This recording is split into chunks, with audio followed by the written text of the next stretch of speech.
Lanjut ke nomor selanjutnya 171. Nah, ini Pak Nuzul dari Jambi. Nah, saya yakin Pak Nuzul ini orang pecus nih kayaknya, Pak. Pertanyaannya sama tentang PHK karena beliau adalah korban PHK. Izin bertanya, Pak, saya di PHK oleh perusahaan saya. Ya, saya di PHK pada saat 4 bulan bekerja.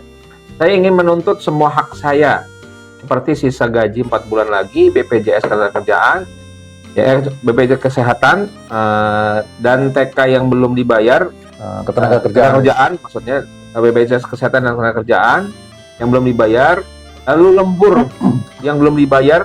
Waduh, banyak sekali, Pak. Bapak dapat apa aja, Pak, jadinya, Pak?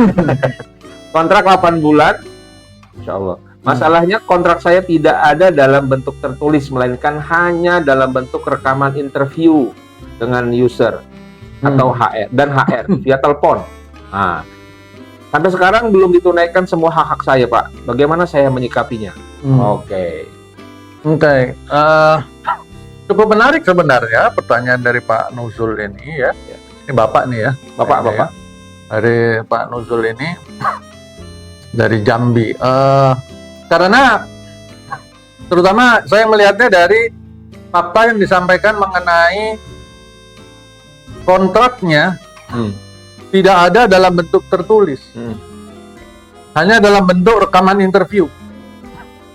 Terus tiba-tiba dia sudah bekerja, kan begitu. Kemudian begitu kerja, baru 4 bulan kerja dia di PHK. Ya.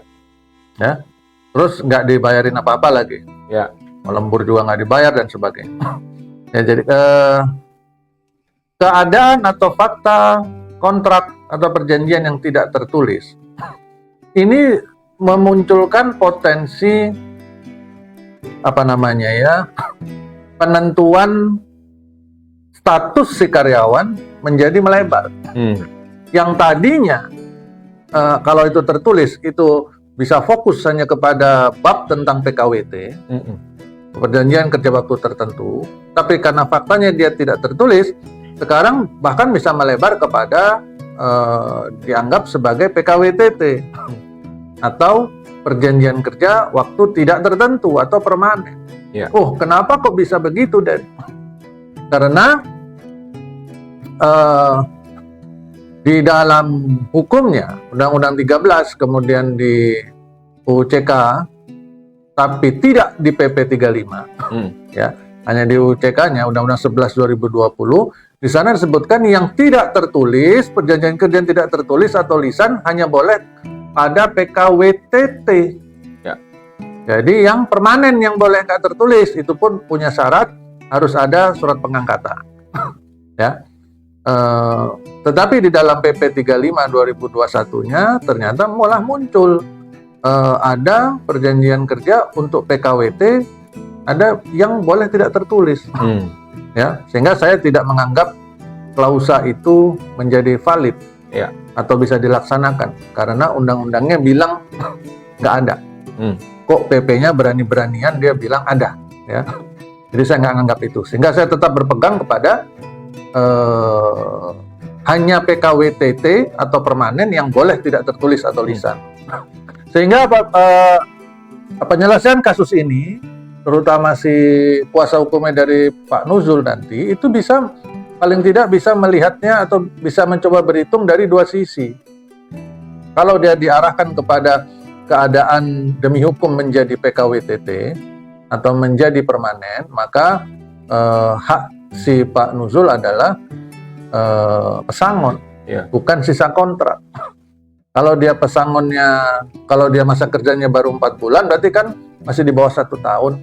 Ya. Nah, kalau PHK-nya itu dianggap tanpa kesalahan, nggak punya alasan yang jelas, tanpa kesalahan berarti kan 2 bulan upah, berarti dapatnya 2 bulan upah, kan baru tambahin sisa cuti, tambahin BPJS dan sebagainya, tambahin lembur, ya lembur yang belum dibayar.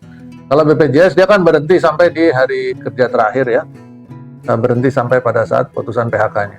Nah, atau apabila itu diarahkan kepada konsistensi kepada PKWT atau kontrak tadi, maka dia masih ada sisa upah 4 bulan. Terus tambah lemburnya. Kemudian ditambah uang kompensasi PKWT untuk yang 4 bulan masa kerja tadi. Berarti berapa tuh? 4/12 kali 1 bulan upah. Ya, karena pro rata. Nah, itu dari dua sisi itu bisa dilihat, dan biasanya para kuasa hukum itu akan mencoba melihat yang mana yang lebih menguntungkan bagi prinsipalnya.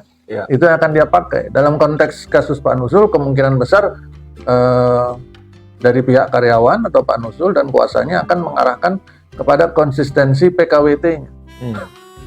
Jadi yang dikejar adalah sisa upah. Ya. Ini berbeda apabila misalkan si karyawan di PHK-nya, ini kan kontrak 8 bulan, dia di PHK di bulan ke-7. Jadi tinggal 1 bulan sisa kontraknya. Maka pasti dia mengarahkan kepada PKWTT. Ya. Karena di sana dia dapat 2 bulan upah. Ya. Begitu kurang lebih, dan sampai sekarang belum ditunaikan hak saya, bagaimana mencikapinya. Maka si karyawan, dalam hal ini Pak Nuzul, apabila memang memiliki kemampuan kemampuan dan keberanian serta kesempatan untuk berdiri sendiri secara mandiri melawan perusahaan dalam arti mengikuti proses hukumnya, maka silakan. Ya, boleh. Berjalan sendiri boleh. Apakah harus pakai kuasa hukum? Enggak harus. Apakah harus pakai serikat? Enggak. Harus pakai pengacara? Enggak juga. Mau jalan sendiri boleh, kalau memang mampu, mau dan punya kesempatan. Tapi apabila tidak mampu, wah saya nggak ngerti apa-apa Pak, gitu kan. Maka percayakanlah kepada yang mampu, minta bantuan kepada yang mampu. Siapa yang bisa membantu, maka kuasa lah yang bisa membantu. Kuasa hukum yang bisa membantu. Siapa kuasa hukumnya? Boleh serikat pekerja. Kalau di perusahaan itu ada serikat pekerja, minta pada serikat pekerja. Kalau nggak punya, atau misalkan saya nggak mau ke serikat pekerja ini, boleh nggak ke serikat pekerja lain? Boleh. Ke serikat pekerja di perusahaan saya sudah ada serikat pekerja Pak, tapi saya nggak percaya sama pengurusnya. Boleh nggak saya minta kuasa, saya berikan kuasa kepada serikat pekerja perusahaan sebelah, karena saya lebih percaya sama dia? Boleh, nggak dilarang. Boleh nggak saya berikan surat kuasa kepada DPC-nya di kabupaten ini? Boleh, silakan. Boleh nggak saya kasih ke pengacara? Boleh juga, ya, nggak ada masalah. Jadi kalau si karyawan bisa maju sendiri silahkan. Kalau karyawan nggak bisa maju sendiri mau menggunakan kuasa juga boleh. Ya, itu nggak ada kewajiban harus gunakan kuasa. Cuman memang kita perlu paham bahwa mereka yang sudah terbiasa dan punya kompetensi khusus di masalah perselisihan seperti ini, itu memiliki cukup banyak strategi dan trik-trik, ya, yang apabila kitanya yang menghadapinya belum cukup berpengalaman, maka kemungkinan besar kita termakan oleh trik-trik mereka. Dan sedihnya ini nggak bisa diulang, ya.